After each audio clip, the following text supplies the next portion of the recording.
Where is swan neck deformity seen? Okay, so saan po nakikita ang swan neck deformity natin? Ang swan neck deformity ay nakikita po sa anong sakit muna? Nakikita po ito sa ating rheumatoid arthritis. Ito ang kalaban ng ating Heberden nodes at saka Bouchard nodes ng ating osteoarthritis. Okay? So, pag-usapan natin yon yung ating osteoarthritis at saka yung ating rheumatoid arthritis, no?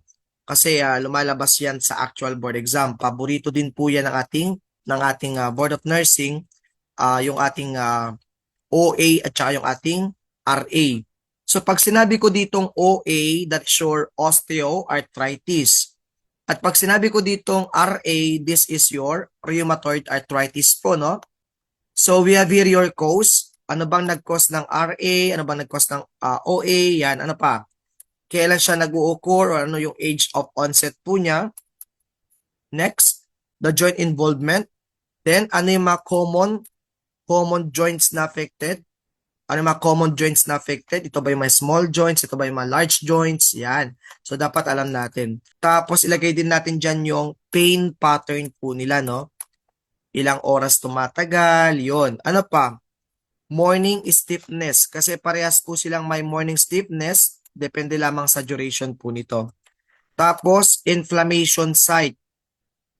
Or meron ba siyang inflammation or wala? Tapos, ano yung joint appearance po niya? What is the joint appearance? Ano itsura ng joints kapag ito po ay OA tsaka RA? Then, ano yung deformities na makikita natin sa kanila?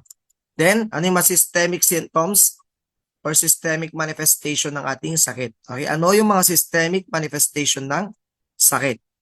Kasi isa sa kanila may systemic symptom po siya. Okay? Ano yung lab findings natin? Tingnan mo kung anong lab findings natin. Then, ano yung ating x-ray findings?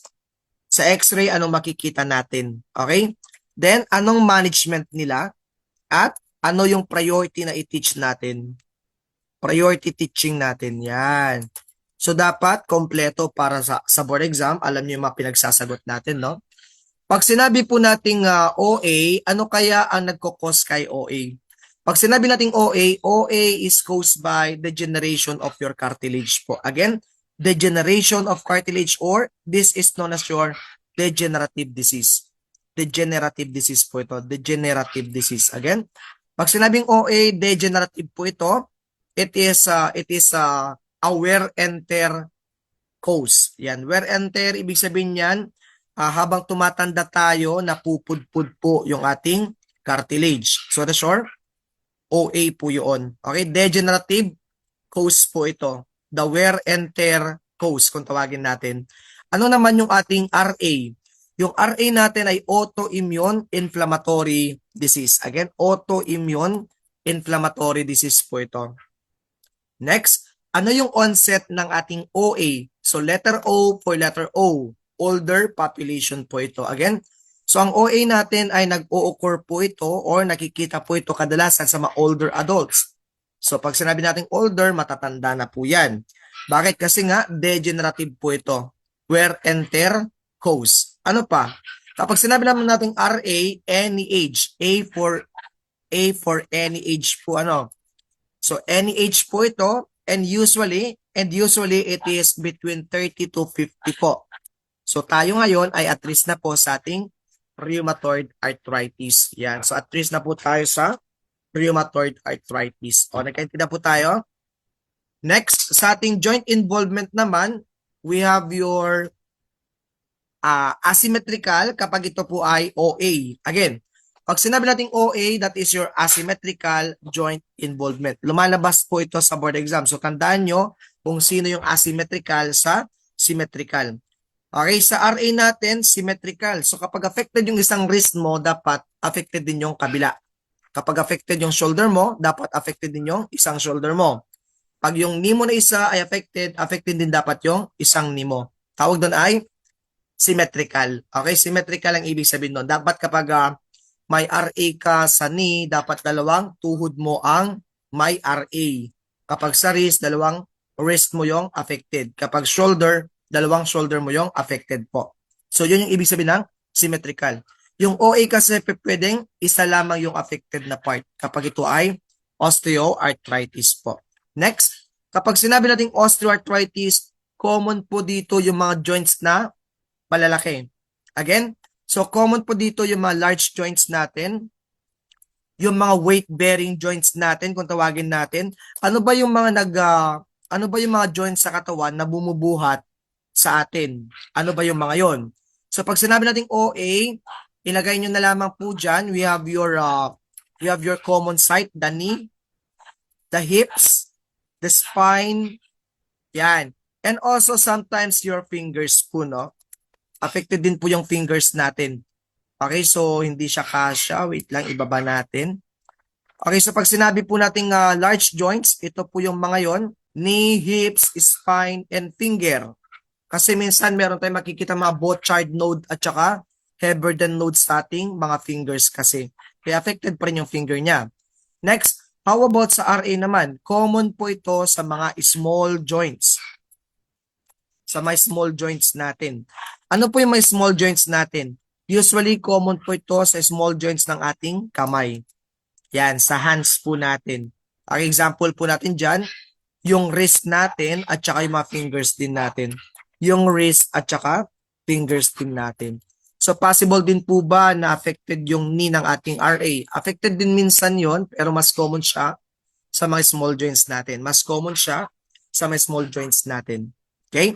So ano pa? We have also your feet of your patient po. Yung feet ni patient, affected din po yan sa ating RA. Again, sino po ang small joints involvement? Si RA po. Sino ang large joints involvement? Si OA. Kasi tandaan mo, large yung patient, kaya large joints yung affected. Yun yung keyword mo. Pag mataba kasi ang pasyente mo, idagdag natin yon, nakalimutan ko. Kapag mataba kasi yung pasyente mo, common din silang magkaroon ng OA kasi. Yan. Pag large ang patient mo, that is your large joints din ang affected. So OA is affecting your large joints po. Ano yung pain pattern ng OA? Okay? Ang OA, pain is worsened by activity. Pain is worsened with activity po, no? Or it is, it is relieved by rest. Pag sinabing OA, the pain is worsened with activity and it is relieved with rest. Anong nagre-relieve po sa ating OA? Lagyan na nga lang natin ng isa pa dito. Relief. Relief of pain. Okay. So the pain is relieved by rest. Pain is relieved by rest. Yan. How about dito kay RA naman natin? Si RA natin ay pain. Okay, pain is improved with activity. Again, pain is improved with activity. Pain is improved with activity. Lumabas din po yan sa board exam. Dapat alam nyo kung sino yung nare-relieve by rest po. Ano? So ano po yung nare-relieve by rest daw? Si OA.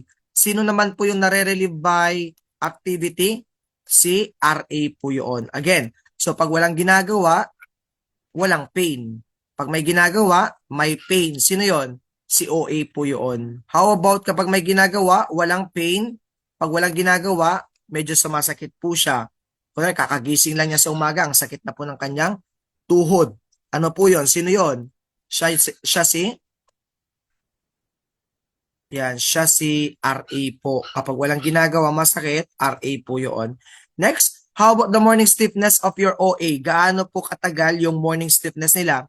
So that is less than 30 minutes lamang po siya. Kay OA, less than 30 minutes at kay RA po is more than 1 hour po siya. Tumatagal po ito ng more than 1 hour, no? Yung ating OA, hanggang 30 minutes lang ang pinakamatagal. So ano yung pain ng ating OA? Ang pain tsaka inflammation po niya is mild or absent po. Wala po siyang inflammation yan. Mild or absent po kapag OA. Mild or wala. How about kay RA po? Meron siyang significant inflammation. Significant inflammation po. Makikita mo na mamaga. That's your RA. Now, ano ang itsura ng OA? Meron siyang bony enlargement. Yan, meron siyang bony enlargement. How about si RA naman? Warm, swollen joints. Warm, swollen joints. At itong warm, swollen joints na ito, it can be relieved by your warm compress also. Do not use cold compress kapag ito po ay RA. Malinaw? Dapat warm. Dapat is warm compress or warm shower bath kapag ito po ay RA po. Next, how about for the deformities natin? Anong kadalasan makikita natin dito? Pag sinabi natin deformities po, okay. Pag sinabi po natin deformities po, sa deformities natin, dalawa po ang nasa OA natin. Si Heberden nodes, which is makikita mo po ito sa, pag sinabing Heberden's, that is your distal interphalangeal joints, DIP. Pag sinabi kong DIP, that is your distal interphalangeal joints. Sa daliri kasi natin, meron tayo ditong distal interphalangeal joints at ito yung ating proximal interphalangeal joints. Nakikita niyo po bang guhit-guhit sa kamay natin? Itong nasa taas na to, distal. Ito naman, proximal. So dito mo makikita yung Heberden's. Keyword mo doon, heaven. Mas mataas siya. Bochard, mas baba. Again, ulitin ko. Heberden's, heaven, mas mataas. Bochard, mas mababa. So sino daw ang nasa distal part? Si Heberden nodes. Sino naman ang nasa proximal part? Si Bochard nodes po. So lumabas na rin yan sa board exam. Saan daw nakikita si Heberden nodes? That's your DIP or the distal interphalangeal joint. Yung isa kasi natin is si Bochard. Pag sinabing Bochard, that's your PIP naman po siya. What is PIP?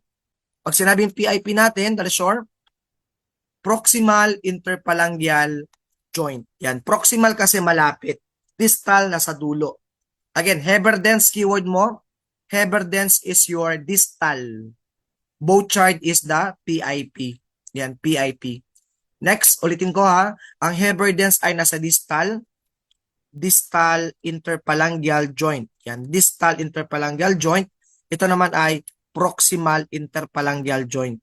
Yan, proximal interphalangeal joint. Yan, that is your DIP. Distal at saka proximal po. Next, how about pag sinabi naman po nating RA? Ano naman ang makikita natin kapag RA? Makikita mo dito, number 1, ulnar deviation po. Ulnar deviation. Yan, ulnar deviation. Tapos, ano pa? We have also your swan neck deformity. Swan neck deformity. And, meron pa tayo dito tinatawag na Boutonniere deformity. Spelling po, Boutonniere. Yan, i-check nyo na lamang kung mali ako, no? Yan, Boutonniere deformity po. Yan. So, pag meron siyang Boutonniere deformity, that is also a sign of your what? Sign also of your rheumatoid arthritis. At saan natin nakikita itong mga ito? Lumalabas sa board exam. So, makikita po natin ito sa hands ni patient po. Okay, makikita mo ito sa hands ni patient. Yan. Ulnar deviation, swan neck deformity, Boutonniere deformity. Saan nakikita? Sa hands po niya. Saan naman nakikita yung Heberden's tsaka Bochard node? Finger of the hands. Finger of your hands. Yan. So, sino dito ang may systemic symptoms po? Sino ang may systemic symptoms? Sa OA, none. Letter O, non-systemic symptoms. Again, pag sinabing systemic symptoms, aside po sa kanyang mga joints na involved, meron pa po tayong makikita mga manifestation po aside sa swelling joints. So, ano po yung ating systemic symptoms? Aside sa swollen joints, meron pa siyang mga other manifestations. Yan. So, si OA, wala. Si RA, meron. Kasi systemic po kasi kapag sinabi natin RA. Rheumatoid arthritis is systemic autoimmune disease. Yan. Autoimmune inflammatory disease. So, ano yung makikita pa natin sa kanya na other manifestation? Lumabas sa board exam. You have your fatigue, yan. Fever, and ano po siya? Weight gain po ba or weight loss? Weight loss. Kasi ang may weight gain po ay si OA, ang mataba si OA, ang payat si RA. Yan. Now, ang laboratory findings naman, no problem po dito. Again, no problem kapag OA. Again, O for no problem. Meaning to say, normal ang mga laboratory findings natin. Okay, normal ang CRP, normal ang ESR, wala po tayo nakitang antibody sa kanyang dugo. So that is your OA. Pero pag sinabi natin RA, ito po yung may abnormal laboratories. Ano makikita natin dyan? Positive po yung kanyang rheumatoid factor. Yan yung titinan mo agad. Kung positive siya sa rheumatoid factor, that is your rheumatoid arthritis. Again, positive rheumatoid factor, meron siyang anti-CRP po sa kanyang dugo. Anti-CRP, ano pa? Increase ang CRP niya, C-reactive protein, and isa pa dito is increase din po yung kanyang ESR. ESR elevation. Mataas ang ESR po ng ating pasyente. So ano yung ESR? Erythrocyte sedimentation rate. Anong makikita natin sa X-ray result ng OA? Makikita mo doon, meron siyang joint space narrowing. Again, meron siyang joint space narrowing and osteophytes. O for O na naman, osteophytes. Meron siyang makikitang osteophytes sa kanyang X-ray result. That's your OA po yun. How about kapag ito ay RA? Makikita mo, meron siyang bone erosion. Bone erosion or joint destruction. So that is your RA naman po yun. Now, how to manage your OA? So to manage your OA, since obese yung patient natin, recommend weight loss muna. So nagagawin niya, exercise. Yan. Mag-weight loss ka, mag-exercise ka muna, at kapag nakaramdam ka ng pain, you must only use NSAID drugs. Ano yung mga NSAID drugs natin? Ano yung mga NSAID drugs natin na ginagamit dyan? Mga, example po, diclofenac, yan, naproxen sodium. So that is your OA po, no? Mga NSAIDs lamang po yung ating mabinibigay or acetaminophen. Pag walang NSAIDs, give also your acetaminophen. How about your RA naman? Give your DMARDs. What is DMARDs po? Disease-modifying anti-rheumatoid drugs. Example po ng DMARD natin na ginagamit natin na common ay methotrexate po, no? Methotrexate. Yan. Methotrexate, ano pa? NSAIDs pa rin at saka steroids. Kailangan niya ng steroids kasi nga autoimmune yung kanyang cause. Autoimmune yung kanyang cause. Okay, next. Ano ang priority teaching natin sa OA? Ano ang priority teaching natin sa OA? Stay active po. Sabihin natin sa kanya, stay active. Yan, stay active but never strain. Okay, never strain. Ano ibig sabihin ng strain? Bawal man masyado magpagod. Yan. Ano pa? Sa RA naman natin, we have your balance, rest, and exercise po dapat. Balance, rest, or exercise.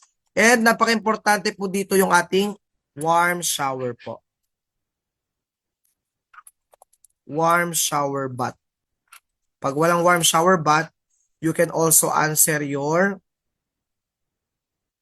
warm compress early in the morning. Kapag may flare up or pag masakit yung kanyang mga buto, lagyan lamang po niya ng warm packs. Yan, warm packs, warm shower bath, or warm compress po. Yun yung ating OA tsaka RA. Okay, so let's summarize your OA tsaka RA, ano? Ang OA natin, degenerative po ito. It is the wear and tear cause. Yan. So, pag tumatanda tayo, medyo na pupudpud po yung ating mga joints kasi so OA, no? Sa RA naman natin, autoimmune yung ating cause. It is your autoimmune inflammatory disease. Sa OA, O for your older adults and O for your obese. Common po ito sa mga matatanda na at saka yung mga obese or mga overweight. Yeah, next, sa RA natin, it can occur at any age, especially kapag ikaw ay nasa 30 to 50 years old na. Ano ang involved na joints kapag OA? Asymmetrical.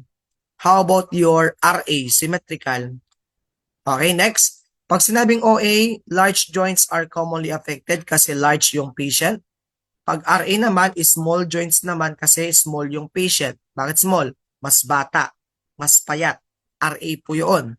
So ano yung mga examples po ng ating large joints affected sa OA? Lumalabas sa exam? Knee, hips, spine, and also the fingers po. How about your RA po? Your small joints of your hands, like your wrist, your fingers, and also your feet. Okay? And also your feet. Next, basta i-prioritize nyo po pag OA yung tanong, unahin yung piliin yung malalaking mga buto sa katawan natin. Ipanghuli nyo yung finger ha. Okay? Kasi parang lumabas yan sa exam, exact po yung tanong, tapos nandun yung knee, nandun yung hip, nandun yung ating spine, tapos may finger pa doon. So, sinong ating pinakalist doon na side? Yung finger ang isasagot natin. Kasi hindi siya weight-bearing joint. Ang OA kasi ay mga weight-bearing joints ang affected, yung mga bumubuhat sa bigat ng katawan natin. Next, yung OA natin, the pain is worsened with activity, while your RA is pain is improved with activity po. Yan. Pain is improved with activity. So what will relieve your OA? Pain is relieved by rest. Yan. Pain is relieved by rest. Meron tanong dati, except yung tanong about kay RA. Parang pain is relieved by rest yata yung sagot doon. Kasi, ang pain is relieved by rest is more on OA po yun. The pain is improved with activity in RA kasi. Next, for the morning stiffness po, for the OA, it may only last for less than 30 minutes duration. Sa RA natin, more than 1 hour. Yan. Next, inflammation, mild or even absent sa OA, and may significant inflammation kapag RA. Yan. So, anong itsura po ng OA bones or joints? Bony enlargement. How about kay RA naman? Warm and swollen joint. Yan. Warm, painful, and swollen joint. So, anong deformity makikita sa OA? Mga nodes. O for nodes. Yan. OA nodes. Yan. So, ano yung mga nodes natin? Heberden nodes at saka Bouchard nodes. Saan nakikita itong mga to? Sa fingers po. So, meron tayong dalawang part ng finger natin, yung ating distal interphalangeal at saka yung proximal interphalangeal. Yung pinakita ko kanina, ito yung ating distal, ito yung ating proximal. Ito yung proximal, ito yung distal. So, pag may bony enlargement dito sa part na to, that is your Heberden's nodes. Pag may bony enlargement yung part na to, that is your Bouchard nodes. Baba, heaven. Heaven, taas. Dulo, distal. Okay? Dulo, distal. Nakuha po? Yan. Sa pagdulo, distal po yun. Next. So, how about sa RA naman? Ano makikita natin dyan? Yung mga ulnar deviation, swan neck deformity, and boutonniere deformity. At saan po nakikita mga yon? Sa hands ni patient. Next. Systemic symptoms. Meron bang systemic symptoms sa OA natin? Wala. How about kay RA? Meron. Fatigue, fever, weight loss are common systemic symptoms of your RA. Next, laboratory findings po sa OA, normal, no problem. How about kay RA? Positive and elevated po. Ano mga positive and elevated? Positive po siya sa ating rheumatoid factor, positive po siya sa ating CRP increase, positive po sa elevation ng ESR. That's your RA po. Next, sa x-ray natin, ano makikita sa OA? May joint space narrowing and the formation of osteophytes. How about kay RA naman? May bone erosion at may joint destruction po. So, anong management natin? Since ang OA ay overweight or obese at ang affected po ay mga weight-bearing joints, suggest your exercise, okay, for weight loss po. Pag-exercise po siya, like you're walking, and ano daw, aim for weight loss. Normal BMI, 18.5 to 24.9. Then, kapag may pain flare-up or attack, use your NSAID drugs like your diclofenac and other acetaminophen drugs din. Next sa RA natin, use your DMARDs or the disease-modifying anti-rheumatic drug, methotrexate drug, and NSAIDs also, then steroid drugs. Yan. So, anong priority teaching natin kapag may OA? Stay active para hindi lalo mag-degenerate yung kanyang joints. Okay? Pero iwasan po niyang magkaroon ng straining. Yan. Huwag siya masyadong magpagod. Next, sa RA naman natin, balance mo lang yung rest, balance mo lang yung exercise. Then, kapag may flare-up ng pain or attack ng pain, apply warm compress or warm shower bath. That is your OA tsaka RA po. Okay, nagkakaintindihan po tayo dyan.